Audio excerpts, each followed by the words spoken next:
Salut tout le monde et bienvenue sur Le Jeu Musical. Aujourd'hui, j'avais envie de te partager une info musicale que j'ai trouvée, amusante. Un journaliste du New York Times, donc Stephen Davidowitz, s'est demandé dans quelle mesure notre année de naissance influençait nos goûts musicaux et cinématographiques, j'ai envie de rajouter. Pour connaître la popularité d'un titre, donc d'une chanson auprès d'une personne, il a utilisé les données de la plateforme Spotify, donc pour voir combien de temps la chanson était streamée par l'utilisateur. Pour certaines personnes, dont pour ce journaliste, c'est à partir de 14 ans que nos goûts musicaux se stabilisent. Et du coup, qu'on écoute la même chose qu'on écoutait il y a 14 ans toute notre vie.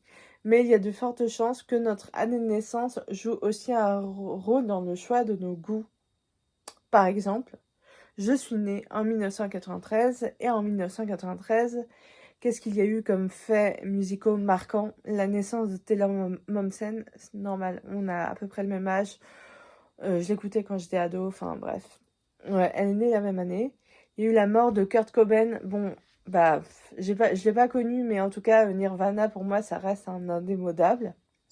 Et le groupe Green Day, qui était déjà actif sur la scène punk rock. D'ailleurs, je crois que c'était en 1994 qu'ils ont sorti leur album Dookie, un super album pour moi, genre vraiment indétrônable.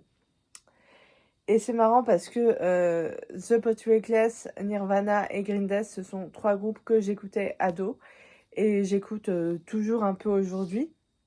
D'ailleurs, petite parenthèse, quand j'étais ado, j'écoutais aussi beaucoup Tokyo Hotel, qui pour moi était vraiment ça a été une belle révélation musicale et culturelle, parce que, genre, déjà, il y a eu l'ouverture vers la musique, il y a aussi eu l'ouverture sur une autre culture, donc la culture allemande. J'ai voulu apprendre l'allemand à cette époque-là pour essayer de les comprendre, etc. Enfin, j'ai vécu plein de choses aussi avec les fans de Tokyo Hotel, et parce qu'il y avait des fanbases, etc. Enfin, ça, c'était bien avant les réseaux sociaux, mais c'est une époque assez chouette, je dois dire.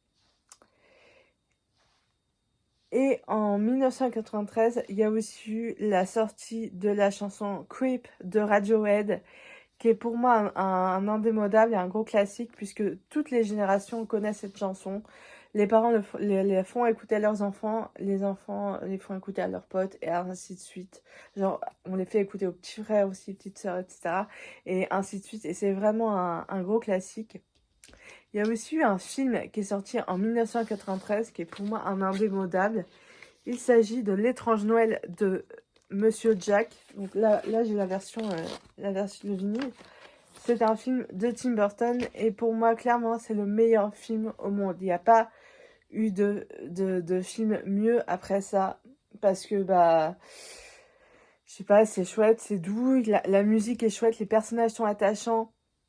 Danny Elfman, il propose un choix musical assez intéressant dans ce film et c'est juste superbe.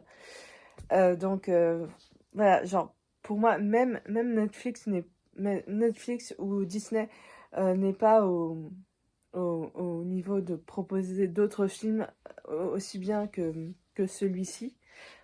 Enfin, non, pas que... on verra bien ce qu'ils proposent après, mais en tout cas, pour moi, c'est un indémodable. Il n'y en a pas d'autres.